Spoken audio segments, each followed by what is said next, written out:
200. There used to live 50 to 60 cultured Kshatri families in a village in Hamirpur district. But today they are all Muslims. Were they proselytized, we may ask, under threat of swords and guns? Not at all. What really happened was this. One night a couple of mullahs hid themselves near the only well of the village, knowing that the first bather to come to the well in the morning would be the Karmkandi Brahmin of the village. When he came, the mullahs caught hold of him and gagged him. Then before his eyes they drew some water out of the well, drank some of it, and poured the rest back into the well. They also dropped a piece of partly eaten bread into it. The Brahmin looked on dumbfounded at all this, but he was helpless. Finally, the mullahs left along with the Brahmin, whom they locked up in their house. The next day when the mullahs requested him with folded hands to eat something, the Brahmin flared up and said, "You are a Yavan 3. 2. Chapter 2, 50, and I am a Brahmin. How on earth can I eat your food?" The mullahs replied, "Revered sir, we sorely need wise men like you." Thereafter the Brahmin was set free. He went back to his village and saw his people using the well as before. So as a penance he went on fast. When people asked him for the reason, he told them how some Muslims had climbed upon the low wall around the well, and how they had also poured defiled water and cast a piece of partly eaten bread into it. Stunned, the people of the village asked, "What shall we do now?" The Brahmin replied, "Nothing, because we have lost our dharma." People were usually not educated in those days. No one knows how long since women and the so-called untouchables had been deprived of the right to learn.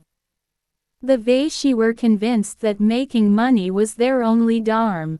The Kshatri were absorbed in the laudatory songs of minstrels. No sooner did their master's sword flash than there was lightning and the throne of Delhi began to shake.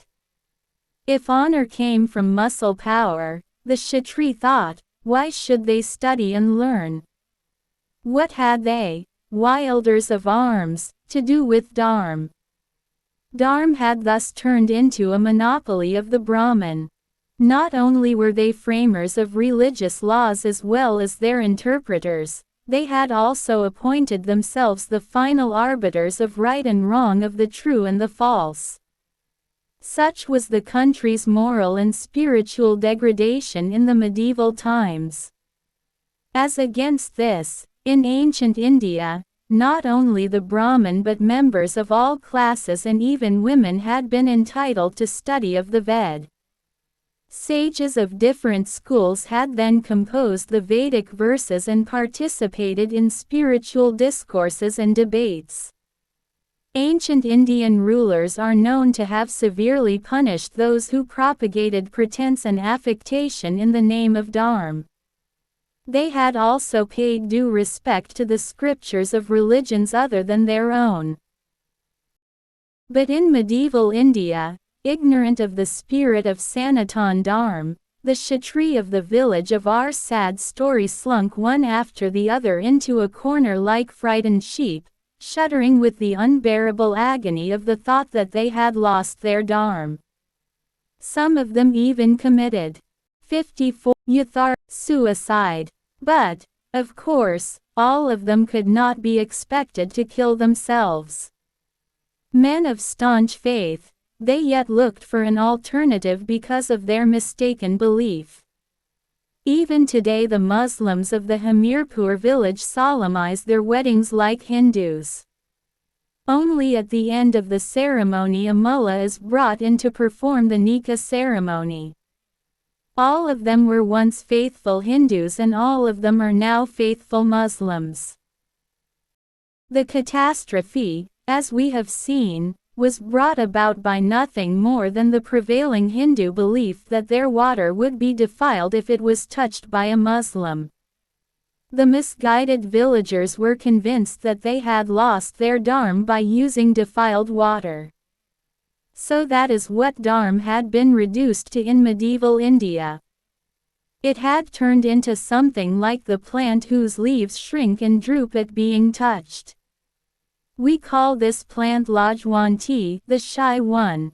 Its leaves contract if you just touch them, but they expand and firm up when you remove your hand. What a great pity that a mere plant revives as soon as the hand that touched it moves away, but the dharma of the Hamirpur villagers withered so irreversibly that it could never revive again. Their dharma was dead, and also gone for them forever were their Ram, their Lord Krishna, and their God. The powers that they had taken as forever now ceased to exist for them. That is how the ignorant villagers looked at the question.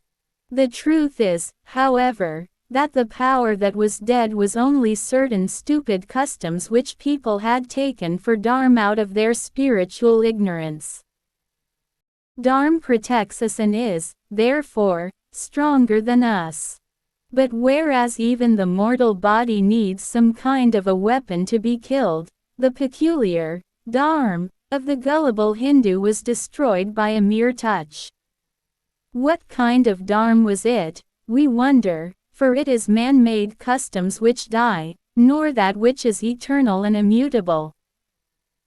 That which is eternal is so strong and impregnable that arms cannot pierce it, fire cannot burn it, and water cannot wet it. Nothing that belongs to the material world can touch it, let alone food and drink. Some such misguided traditions had prevailed at the time of Arjun, too, and he was obviously one of their victims. So he tearfully whines to Lord Krishna about the eternal nature of family rites and customs. The fifth war, he says, will destroy Sanatan Dharma, and when this is lost, all the members of the family are bound to end up in hell. It is evident that what Arjun is talking about is some customary beliefs of his time.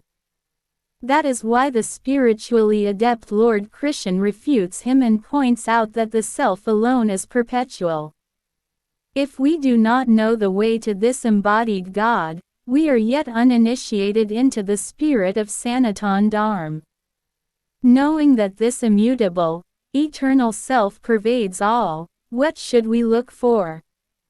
This is what Lord Krishna speaks of now.